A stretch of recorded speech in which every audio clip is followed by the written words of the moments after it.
Natalie Merchant. I am the Sustainability Coordinator at Green Economy London. I'm a certified energy auditor, a lead green associate, and I hold a master's in environment and sustainability from Western. And most of my responsibilities at Green Economy London revolve around moving our members through our program, which means helping them set and track environmental impact. So that's a big focus of today's webinar. So we're going to look at why we should measure these impacts and how we do it. A little bit of housekeeping. I will be presenting for the first 20 minutes or so, and we're going to be looking at Green Economy London's program and how they measure environmental impact for businesses, and also how this measurement can align with the Sustainable Development Goals, and how to track and reach these kind of goals. And then I'll be turning it over to Jake Miller from Project Neutral, who's going to show you how to use the Project Neutral calculator to calculate individual impact, and also how that can be used as an engagement tool for employees in sustainability at home. My colleague Marianne will be monitoring the chat box, so if you have any questions during my presentation, feel free to drop them in there, and then we'll address them at the end of my presentation. Let me just see if anyone else is joining. All right. So just a little overview of what Green Economy London is. So we are one of 10 hubs, part of the Green Economy Canada network. And each of these hubs are designed and adopted to local community needs with similar structures across all the hubs. The main process is helping members set and achieve sustainability goals. So these are the current members we have at Green Economy London. We're currently sitting at 32 members, or 33, we just added a new one today actually. So 33 members, and those are just some of them there. And we have 6 founding partners that help us get started. And now I'm just gonna quickly do an overview of how our program works. So members of local businesses and organizations in our community join the hub and pay an annual membership fee to move through a series of steps and milestones to set targets and reduce our environmental impact while receiving support from our hub along the way. So first we start with getting them engaged. So we'll be signing up new members, talking with them about what their sustainability goals are and what they want from the program. We'll move into measuring impact, is what we're going to be talking about a lot today. So for our hub, a big part of that is looking at their facilities, collecting their data, and setting a baseline on certain aspects of either energy, water, waste, or environmental stewardship, and then helping them develop action plans to identify projects to meet reduction goals, and then setting a target that's feasible based on what we find. So we have 4 target setting areas our members can choose to participate in. They can choose one, all of them, or a combination, as long as they select one within 3 years of joining. And those are greenhouse gas emission reductions, environmental stewardship, waste targets, and water targets.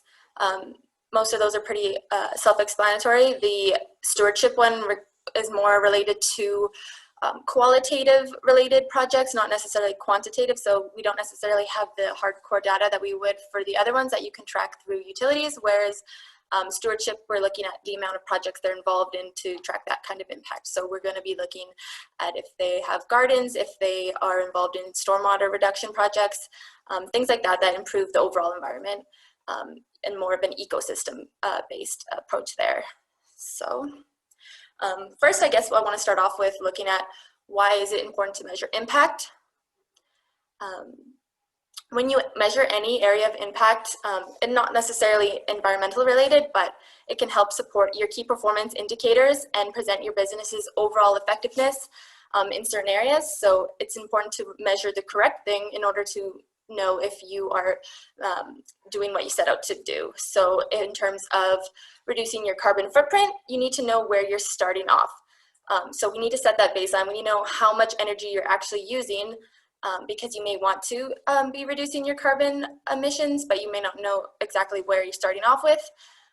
So setting that baseline and understanding how much you're currently using is really important in order to help set a target and keep you on track to meet that reduction in that. So especially as you add in new projects, you want to see if those projects are effective, and by tracking your data and your measuring these kind of things such as your electricity or your gas usage, you're going to know if you're successful in these projects by tracking this kind of data and your impact. And of course, having those results presented to you really helps keep you on track. So a little bit about how we set a baseline here at Green Economy London.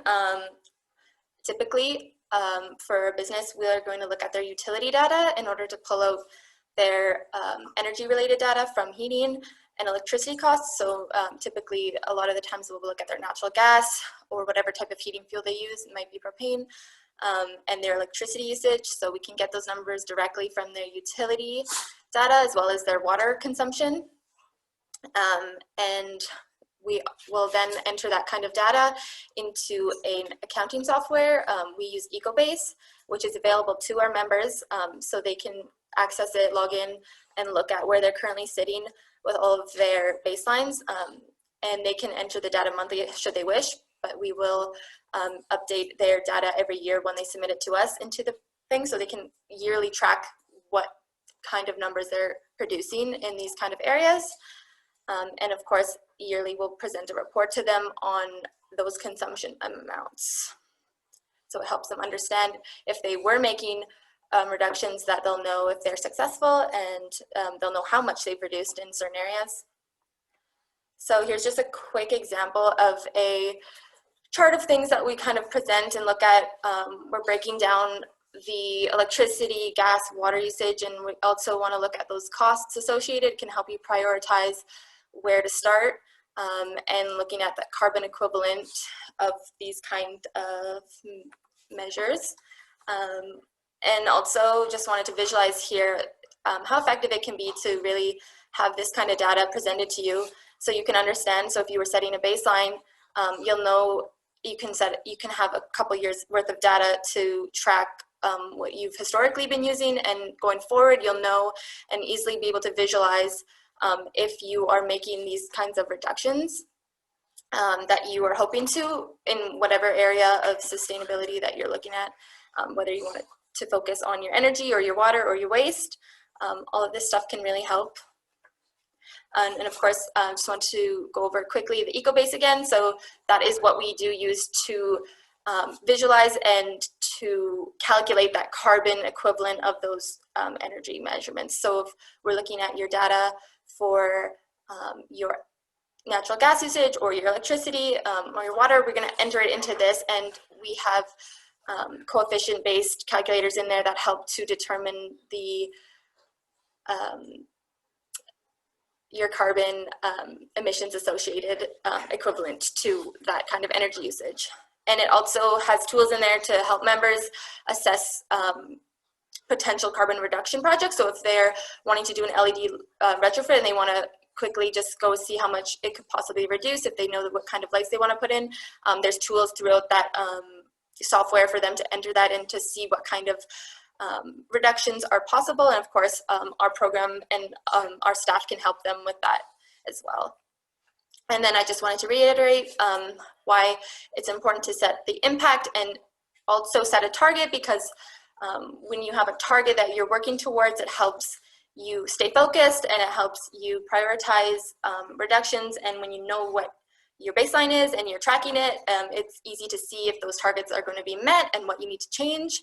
And we have 4 target areas, and the 3 big ones, greenhouse gas emissions, water, and waste, are 10-year targets to meet that target. And we also have a 3-year threshold for the environmental stewardship projects. So how does that tie into sustainable development goals? We have identified that there are 6 of the sustainable development goals from the UN that really align well with our program. And I just wanted to kind of quickly go over how our program can help you align with these goals, or what we're doing if you implement some of what we're doing into your business.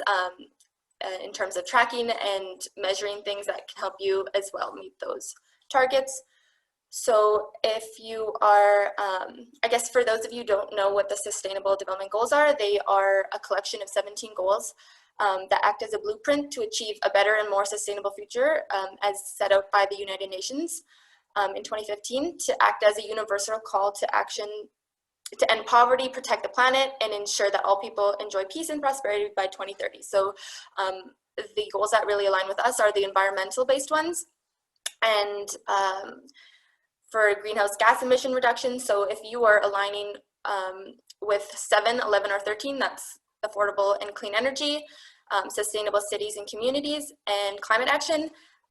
If you are setting a target in greenhouse gas emissions through our program or internally through your business, that is going to help you align with these goals, because you're looking at making reductions in your energy usage, and that typically happens by implementing projects that are going to, first off, reduce your energy usage, which will reduce your carbon emissions. And of course, a lot of the times, if you're reducing GHGs, you're going to be looking into renewable energy options. That really aligns well with the clean energy and sustainable cities, whether that's a solar project, a geothermal, or something like that. So those all align really well. And so if you are setting a target in that area, we're going to be tracking that data, and we're going to help you set targets and see if you achieve them, which also will help you identify if you're meeting key indicators to align with those goals and achieve those SDGs as well. So the program aligns really well with how to track and measure the progress on meeting the Sustainable Development Goals. And that kind of reiterates through all of our target areas. So water reduction aligns well with, of course, number 6, clean water and sanitization, and also sustainable communities and cities. Members working towards setting water targets are aligning with this SDG by reducing water usage in their facilities, which is obviously a key factor. Sorry, there's just a little bit of noise. Preserving clean water sources for future generations.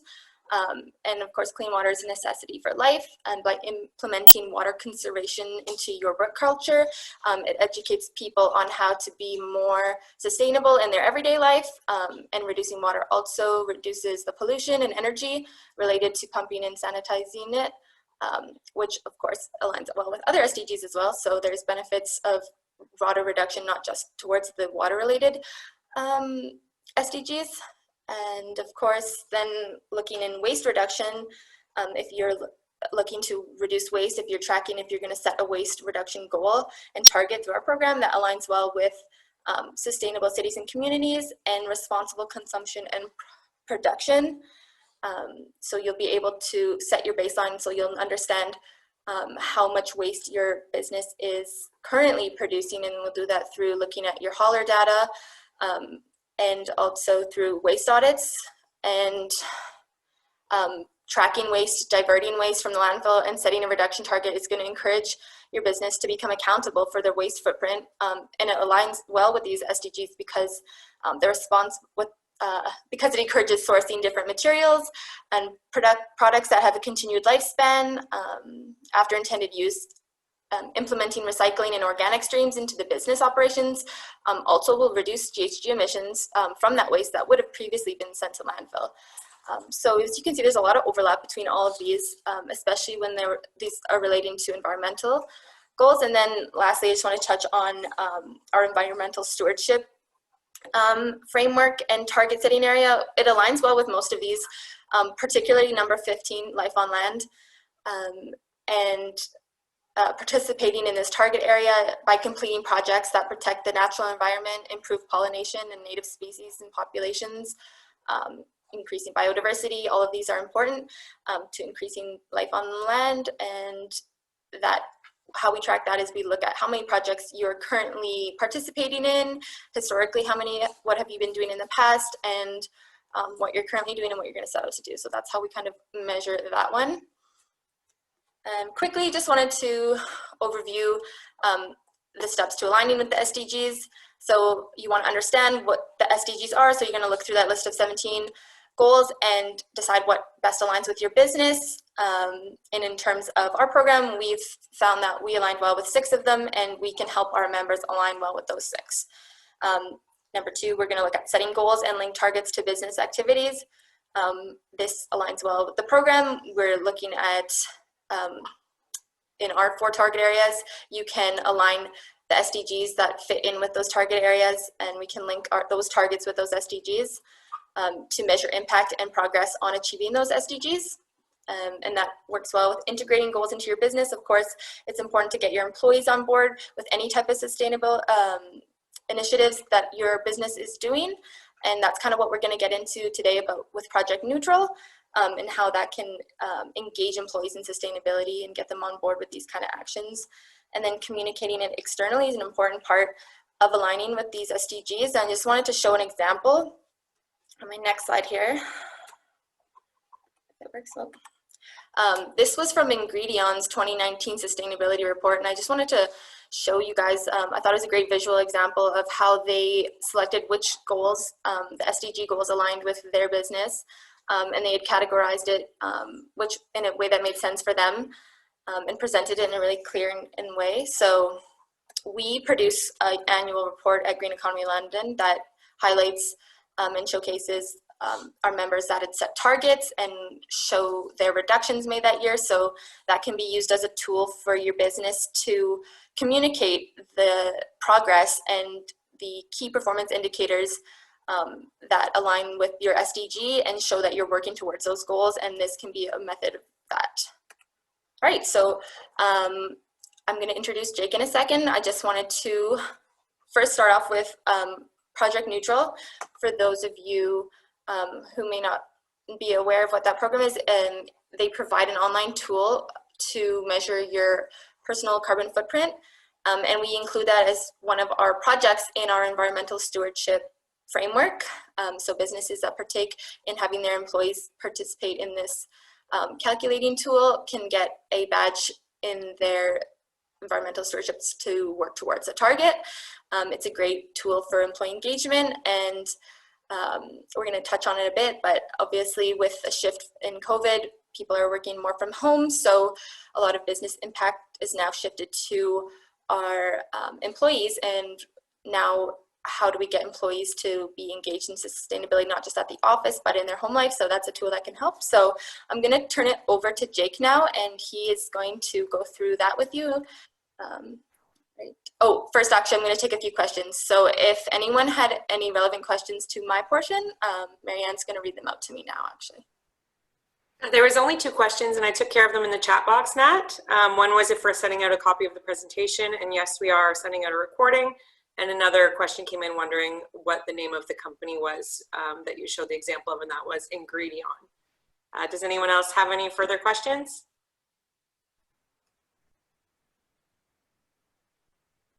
You have to unmute yourself if you do have a question.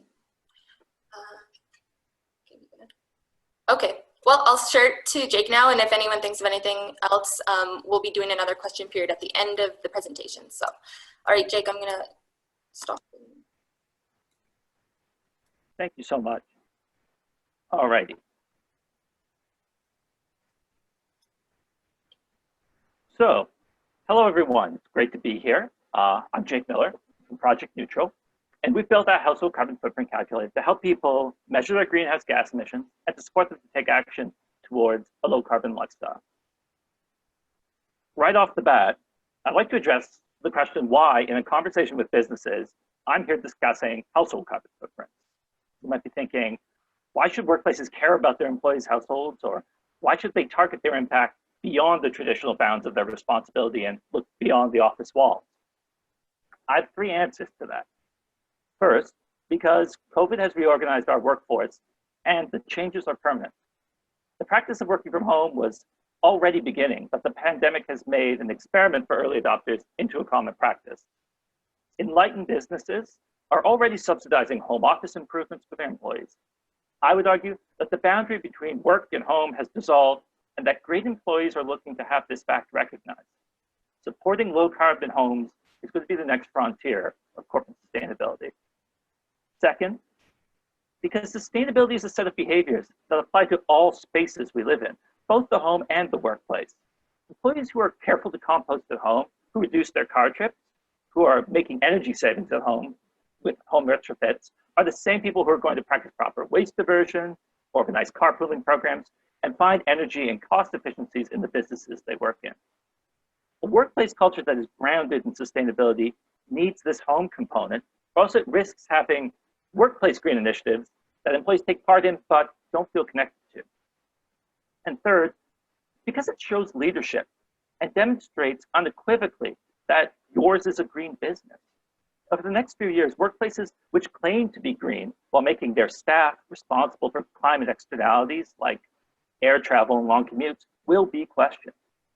I realize today I'm preaching to the converted, but it's important for businesses represented in this call to step up now and say, as a business, we have this broad influence.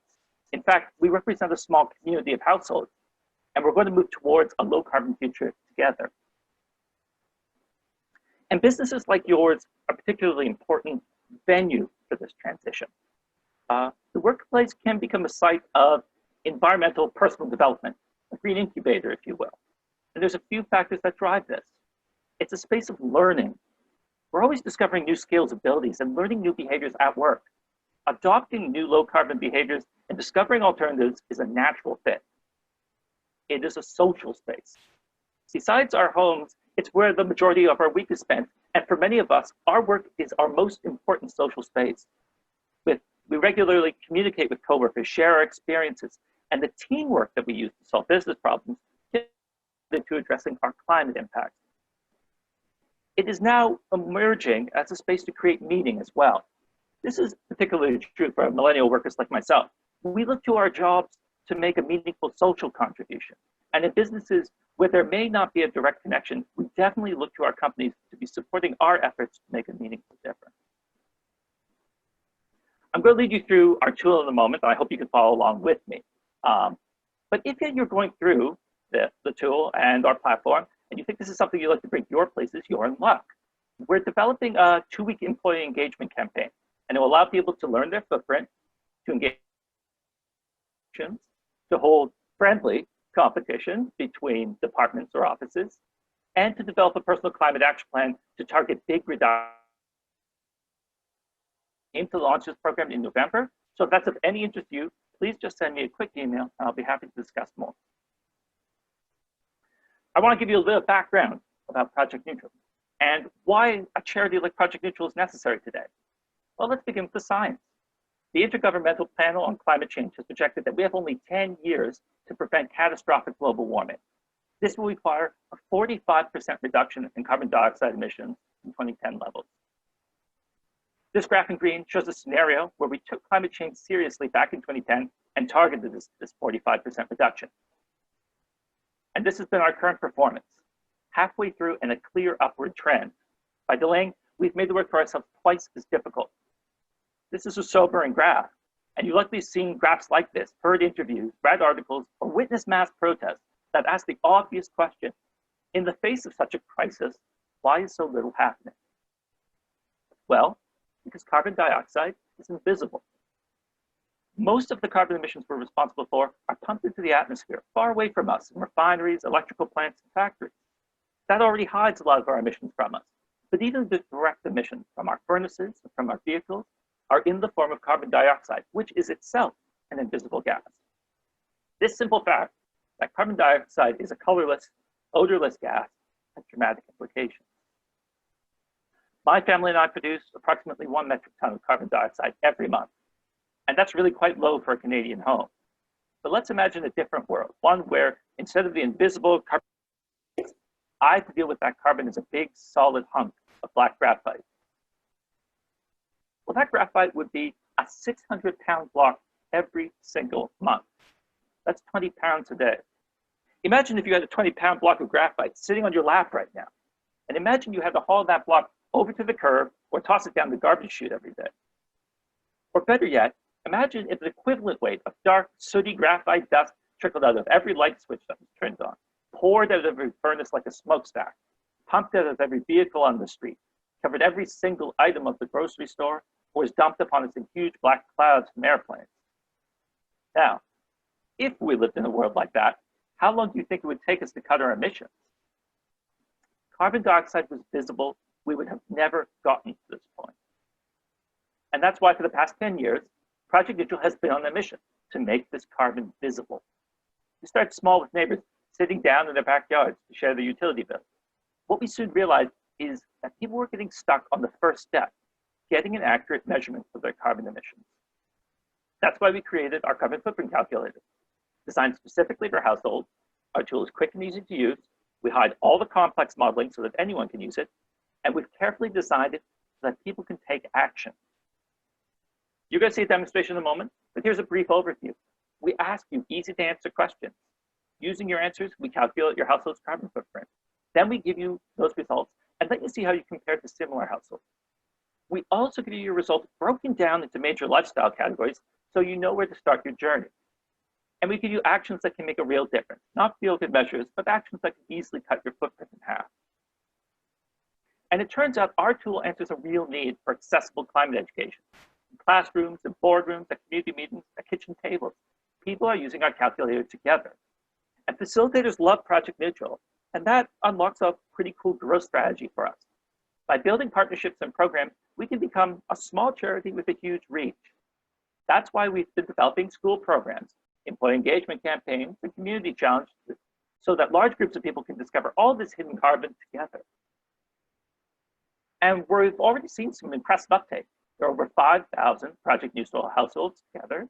We've measured over 90,000 tons of carbon dioxide. Put another way, that's a block of graphite 22 meters high. That's a whole lot of carbon Canadians can see for the first time. It's a lot, but there's a lot more hiding. And I know this because 45% of our national emissions come from households. Most people I tell this to are shocked by that statistic. It's tempting to say, I'll take actions once corporations do, once the government does, once oil sands are shut down. But our individual choices drive nearly half of our emissions. And if we start making new choices, the impact will be huge. So let's get started right now. I'm going to switch up to the Project Neutral tool. I hope that you can open a browser of your own and follow along with me.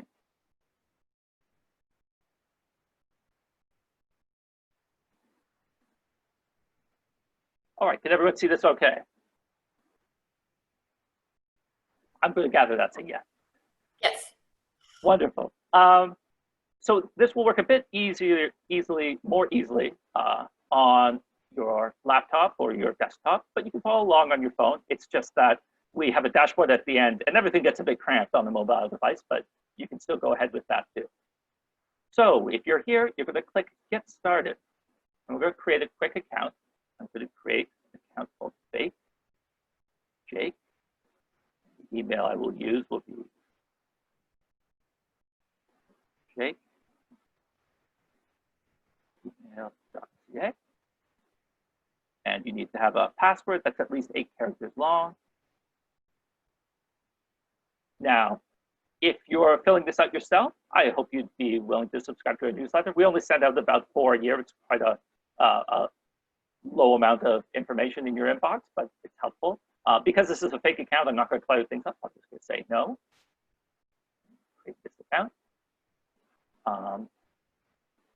So welcome to Project Neutral. We're going to do just our quick getting started survey. And this is very much a rough estimate. So we're not going to ask you very many questions, but we're going to get a general idea of where your footprint lies. And then you'll be able to do deep dive modules later and get a much more accurate picture. So I live in Toronto. You don't need to enter your postal code if you prefer not to. There are 2 adults in my home and my daughter, who's a child. I live in an apartment, but if you lived in a semi-detached house, we're going to want to know how many bedrooms it has and how many stories, including the basement, to get a sense of the size of it. But I live in an apartment. It's a 2-bedroom, and I rent. And it's quite a new building, but you might have a historical building or a building built in the last 30 or 80 years. How do I get around? Primarily walking. I was a big public transit user, but less so with COVID. Driving. I don't actually own a car, but there is a certain amount of driving that's done on my behalf. So I will count that. My daughter gets driven around, so that's a compact car. On an average weekday, there might be about 15 minutes of driving, and on an average weekend, about 45. And these would be gasoline vehicles. I haven't traveled at all in the past 12 months. Maybe someday in the future that will be an option again. But if you have taken a plane flight, you would say yes. And we want to know how many round trips flight per person you've taken. So if you and your partner, say, took one round trip flight, that would be a 2. And then if you took 2 more. But for me, unfortunately, no flights, no fun travel in the past year. I would describe myself in terms of diet as an average omnivore. How often do I throw out leftover spoiled food? Sometimes, never is for really for people who have never thrown out a scrap ever. I'm going to have to admit it sometimes, but I do try to compost as much as possible. Finally, I use garbage bags. I'm in a larger building, but you wheel a bin, you can guess how large your bin is. I believe London has the unique 6-day collection schedule, but I produce maybe 1.5 bags of garbage each week. Do we recycle? Yes, of course. And then we always like to know how you found out about Project Neutral. I'm going to say through an event. I'm going to say whether or not.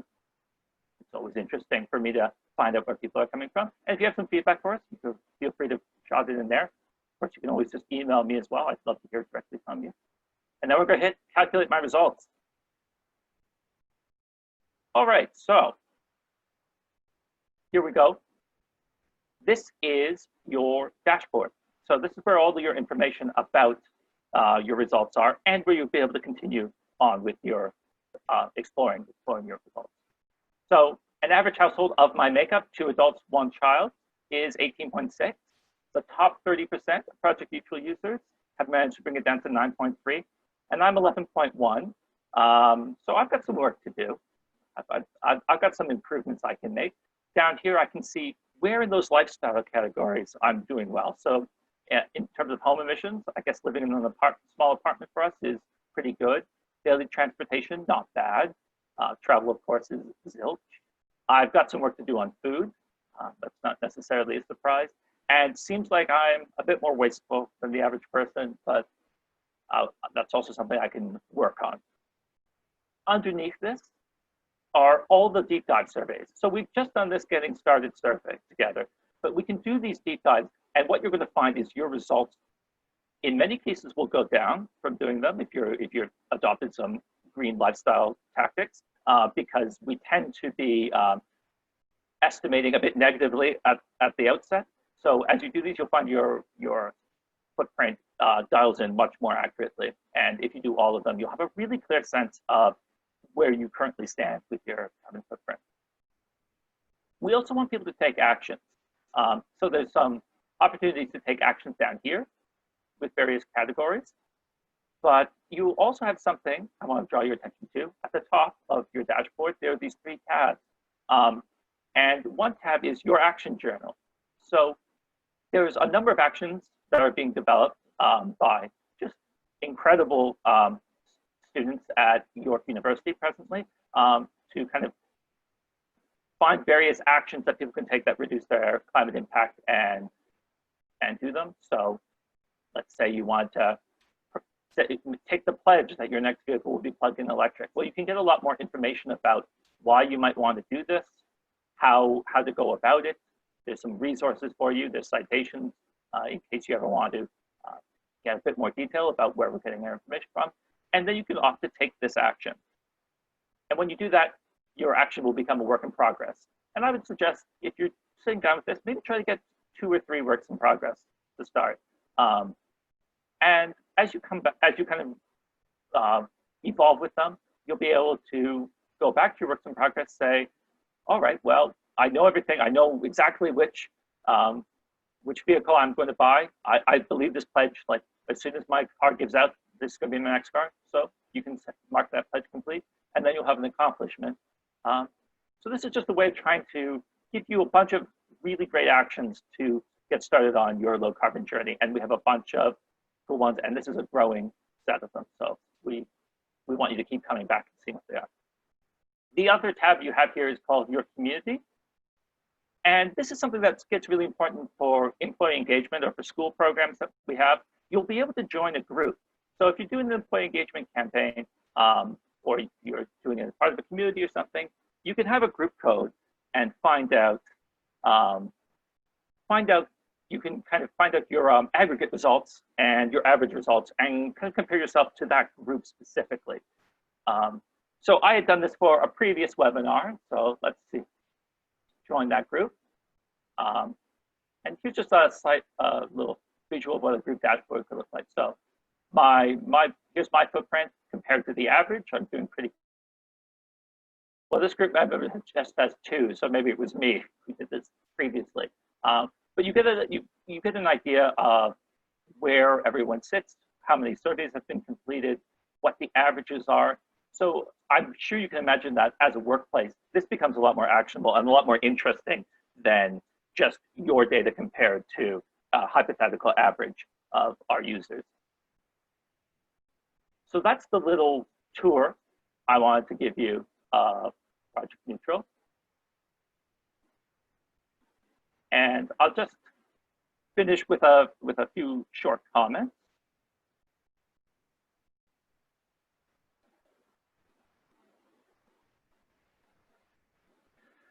So yeah, I want to end with the observation that if you want to take part in reversing climate change, measuring your greenhouse gases is going to be foundational. You wouldn't dream about running your business without tracking incomes and expenses. So how can we ever move to a low carbon future without tracking our carbon emissions? You've likely all heard this Peter Drucker quote too often, but as with most well-worn expressions, it speaks to a fundamental truth. Measuring our carbon footprint not only makes the carbon we produce visible, the act of measuring reveals our agency over it. Our contributions to climate change is something we can manage, and it's only going to be more impactful if we do it together. So that's it. We're Project Neutral. My name's Jake.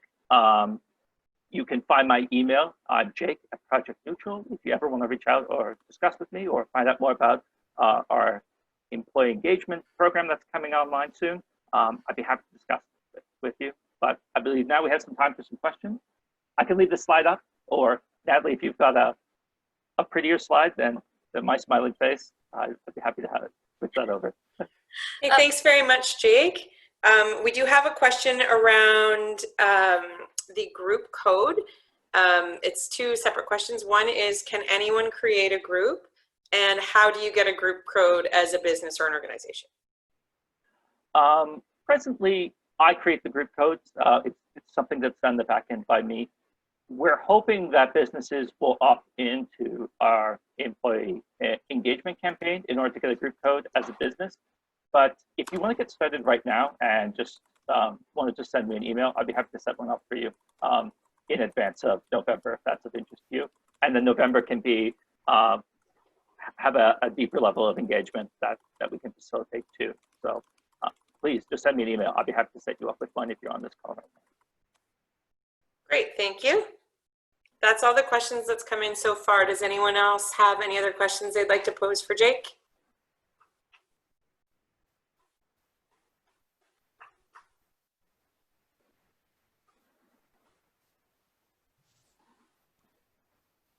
I guess I have a quick question, Jake. Have you, another one came in before me. You mentioned 5,000 uptakes. Is that a national number? That's for all of our users. That's 5,000 households. It's about 15,000 people represented in those 5,000 households. We have been very Ontario focused. When we started, we were very Toronto neighborhood focused. So that's primarily Ontario households, but there's been a few nationally and even a few internationally who have come across our calculator and preferred the other options out there. Okay, And my question was, do you have a figure for, like, if people have completed projects that they've submitted on your action area, do you have a figure for how many carbon emissions you've reduced through inspiring action, we'll say? We don't directly link it to those actions because it's so variable. Like, Right. It depends on how much if you get a plug-in electric vehicle, we don't want to give you an estimate. Well, we don't want to say that there's a standard amount you can reduce because it depends on how much you drove in the first place. But what we will be allowing is people to retake their surveys on an annual basis, and we're going to have saved results. So you'll be seeing a change over time graph coming on our site by early 2021, where everyone can see, oh, so if you've done your footprint now and you come back in 6 months or so, you'll be able to see directly the reductions that some of these actions have had. Okay. And then another kind of selfish question I have is, Sure. it's not necessarily directly related to Project Neutral, but I assume you've had to do your fair share of carbon calculating research. Yes. And I'm wondering, businesses often struggle to capture their scope 3 carbon emissions. Can you speak to any good resources for capturing that figure? So there's two really hard things whenever you're doing a carbon footprint. And I would start by saying that no carbon footprint is perfect. So cut yourself a lot of slack when you're doing this. I find that some people get really obsessed about getting it down to the accurate to like the kilogram. And I think that's a distraction from looking at the general trends and trying to attack those. So don't worry too much if you're not getting every possible scope 3 item. But I find the hardest thing about doing a carbon footprint is figuring out how to measure your activities, whether as a household or as a business that are producing GHGs, and then finding accurate emission factors to convert those activities into actual carbon dioxide equivalents. So when it comes to the activities, I think you need to find a balance between what is easy enough to measure that it's going to be a sustainable practice for you, but also will give you enough accuracy. So it might be asking too much for your fleet of vehicles to measure every single liter of gasoline that they use, but maybe you can look at the total amount of money spent on gas for the year, and then use a reasonable estimate based on the average cost of gas that year to produce the number of liters, say, and do a conversion like that. For businesses that have a bit more time to dive into these things, I'm a fan of a product called GH Genius. So it's GHG Genius. It's Canadian based. I can't speak to, it seems to be pretty well updated, but it's really good for finding emission factors for a variety of things. What I will say is that there's a bit of a learning curve with it. It's all spreadsheet based. So if you've got someone maybe with a bit of an engineering background, or maybe somebody who really likes to geek out about this kind of stuff, that would be a great resource to send their way. They can spend an afternoon with that and probably get some great insights. Okay, great. 2 more questions came in for you. Sure. One is from Christy from Enviro Stewards, and she's asking if you have any great stories about, pardon me, I got a text message. Do you have any great stories about companies taking up the challenge and the difference that they've made? Well, companies, it's still kind of a new territory to have companies taking up the challenge, but we have run a pilot with Kindred Credit Union out in Waterloo region. And that was really exciting to see because we had done all these resources, and they have a kind of an internal chat program, and apparently it just caught fire over there. And at a time during COVID when everyone's working from home, there was these huge complicated chats about measuring your carbon footprint and what are you doing. And somebody who was buying an electric vehicle, basically wrote like a blog post all about what they're doing. So, it's early days to have a really good case study. I hope to have a bunch in a few months. Ideally, maybe some of the businesses here. But don't underestimate just how important it is to create this, like project neutral becomes a good first step. It becomes an occasion to have these conversations too.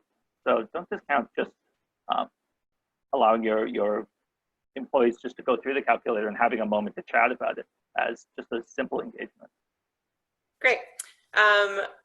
That does spark into the next question, which is, could you please tell us a little bit more about the employee engagement program that you mentioned launching in November?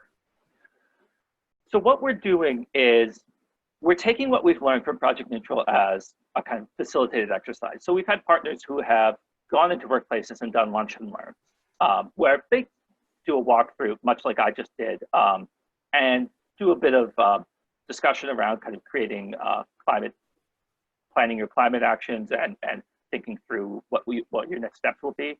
And the result of that has been a lot of people saying, I wish there was more time. Wish there was more time to engage with this. Maybe it's just one representative who came in and they want to take it to their entire workplace. So the employee engagement campaign is an effort to do just that. The way we're currently thinking about it is it would be 2 weeks long. The tool would open up. You would have as many group codes for departments or offices as you saw fit. And the way we're currently doing it is that each of those little groups would have a team lead, someone who could kind of encourage the group to measure their footprint, to kind of spark conversation on internal chats or during stand-up meetings or video meetings like this. It would come with a webinar to kind of orient people to kind of do that first carbon footprint together, to kind of start thinking through what a personal climate action plan looks like. And we have a kind of format for that people will be able to fill out. And then over the next week, people will be able to measure actions they're taking. And they could be physical actions like replacing light bulbs. They could be more different actions too, like having a conversation about climate change with your neighbor, or sharing your footprint online and encouraging other people to find out theirs. So we have a bunch of actions that people will be able to get points for, and whichever team gets the most points, you can reward them or have a little prize for that. But we really are trying to make this something. We emphasize making this as fun as possible given the circumstances, and certainly we emphasize making the experience no shame, no blame. It's about finding out that early footprint and using it as the prompt to go on the journey towards a lower carbon future. So if you want to hear more about it, send me an email, and I'll have some resources I'll be able to send you, some examples in the next coming weeks of what these materials look like. And I'm willing to hop on a call with anyone here who's interested in that and to go that further. Okay, thanks, Jake. 2 questions came in around from Rose and Charlotte, asking if there were any specific calculators that you'd recommend for working out the carbon footprint of business activities. And then it was kind of seconded, wondering, there seems to be quite a few different carbon calculators out there. So what is Project Neutral's unique value proposition? And I just would personally like to throw in, from Green Economy London's perspective, that Project Neutral is an employee engagement tool that's looking at employees' household carbon, whereas something like, we're not necessarily a calculator, we're a group, but we look at a business's carbon emissions separately. So Project Neutral measures folks' carbon at home, and then you would need to use something separate for actually looking at the business itself. And that's what I was asking Jake about for Scope 3. So Scope 1 and 2 emissions are what Natalie was speaking to earlier, where we look at utilities, and there are different calculators out there and different softwares, and then there's groups like ours that can consult on that as well. And then Jake, if you have anything to add to that, feel free.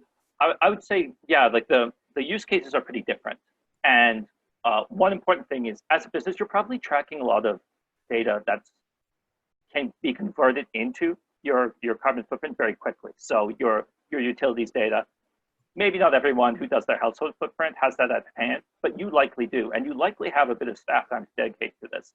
Or you might have a tiny bit of funding to perform a carbon audit. So there's a lot of good options out there for a business.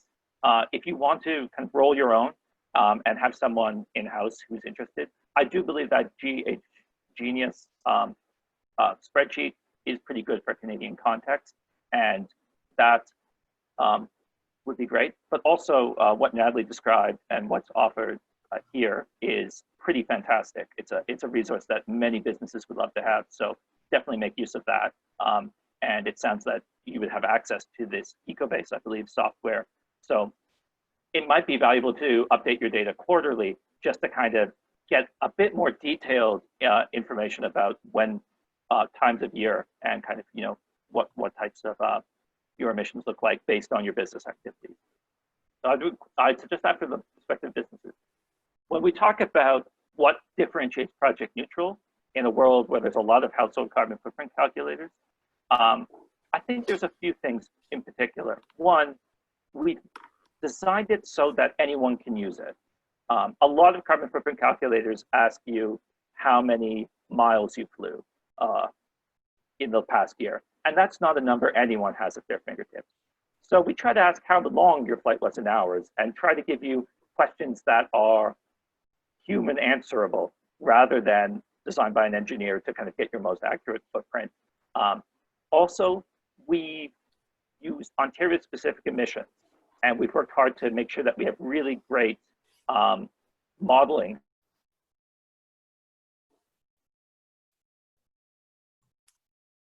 It looks like Jake froze. Oh dear. Oh, you're back. You ended up modeling. Modeling, Ontario-specific modeling, and that's really important because a carbon footprint is really a local thing. It depends on your electrical grid. It depends on the opportunities and services you have around you. So we try to be Ontario-specific, and we also do that kind of social benchmarking that lets you look into categories a bit more. So those are some of the differentiators we have. And of course, all the work that we're trying to do to make it work with groups and work in a social context rather than, hey, that's interesting individual exercise. Great. There is a note here from Bruce Taylor from EnviroStewards, and he says that they have completed an energy conservation assessment for Kindred's head office and a representative branch. So it could be interesting to compare the corporate savings beside the employee savings. So little collab in the making. Bruce, send me an email. That sounds really cool. And I think, you know, there's Kindred. That's approaching it from both angles, which I think is what a lot of businesses represented here today are going to want to be doing in the future. So it's cool that they're taking some leadership like that. Yeah, Bruce, please email me. I'd like to hear more. Yeah, and that's part of what we're trying to focus on through our environmental stewardship program as well, is acknowledging that businesses are made up of employees. So that's why we wanted to include Project Neutral in our assessments of businesses as well. So it's nice to see examples of it happening, of corporations offering this service to their staff, and we are looking forward to doing more of that here in London as well, and we're hoping to offer in-person lunch and learns when that time comes, and until then everybody can hop online and do them, and we'll award your business with the environmental stewardship badge and work that towards your target. So if no one else has any further questions, or Jake or Natalie, do you want to say anything else? I'd just like to say thank you. It's always fun to have chats like this and to meet digitally folks who are taking it seriously and advancing the cause. So thanks for